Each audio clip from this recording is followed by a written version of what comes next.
Can you believe what you have been seeing on CNN today, ladies and gentlemen? Can you believe it? Supposedly, a CNN reporter found Osama bin Laden, took a television camera crew with him, went into Osama bin Laden's hideout, interviewed him and his top leadership, his top lieutenants and colonels and generals in their hideout. This is a CNN reporter with a camera crew. And he came out and told everybody, within 3 weeks, Osama bin Laden is going to attack the United States and Israel. Now, don't you think that's kind of strange, folks? You see, because the largest intelligence apparatus in the world, with the biggest budget in the history of the world, has been looking for Osama bin Laden for years and years and years, and can't find him. A reporter from CNN and his little camera crew got in to Osama bin Laden's secret hideout and conducted an interview. If you don't believe me, tune into CNN. They're probably running it right now as I'm speaking. And if you believe it, you are one of the stupidest jerks that ever lived on the face of this earth. And whatever is going to happen that they're going to blame on Osama bin Laden, don't you even believe it. When in hell are all you people going to wake up?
An examination of the building's steel beams and columns could have shown whether explosives had been used to slice them, but virtually all of the steel was removed before it could be properly investigated, then put on ships to Asia to be melted down. It's important for us to not reveal how we collect information. That's what the enemy wants. And you have no evidence that the government's behind 9/11, and I frankly think it's an awful thing to allege, considering it's not true, and you haven't proved that it is. It's totally implausible. Like, we would report that if that were true. Because these guys own our government. They print our money, and they own not only the government, but they own you. You are their property. So, in other words, these guys print the money, they run the country, and they own you, and they own everything around it. And so they make the laws, and that's why they can decide who can kill who, and who can get away with who, and who can get away with whatever, because they make the laws and they decide, all right?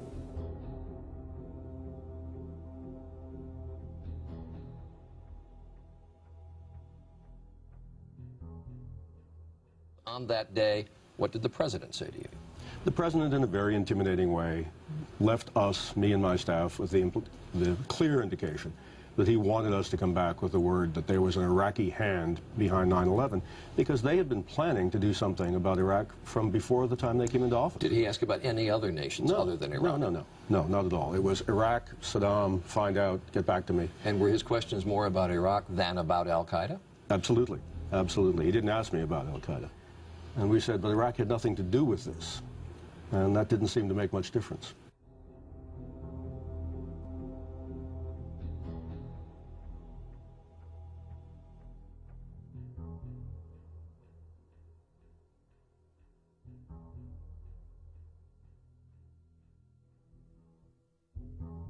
And we'll continue to work together to achieve peace. That's what we want. Freedom and peace. Look at the Council on Foreign Relations. Many members, in fact, the majority, never serve on the executive committees. They never go through any initiation of any kind. They are, in fact, the power base and are used to gain a consensus of opinion. The majority are not really members, but are made to feel as if they are. In reality, they are being used and are unwilling or unable to understand. They may have been or may be members of the Christian or Jewish religion, but that is only to further their own ends. They are and always have been Luciferian and internationalists. They give allegiance to no particular nation, although they have used, on occasion, nationalism to further their causes. Their only concern is to gain greater economic and political power. The ultimate objective of the leaders of both groups is identical. They are determined to win for themselves undisputed control of the wealth, natural resources, and manpower of the entire planet. They intend to turn the world into their conception of a Luciferian totalitarian socialist state. In the process, they will eliminate all Christians, Jews, and atheists. You have just learned one, but only one, of the great mystery.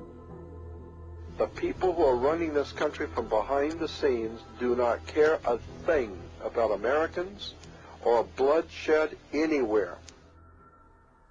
I think we're going to awaken one day to find out that we've all been too relaxed and entertained and watching television and being entertained with all the cares of life, never realizing what is going on in this country.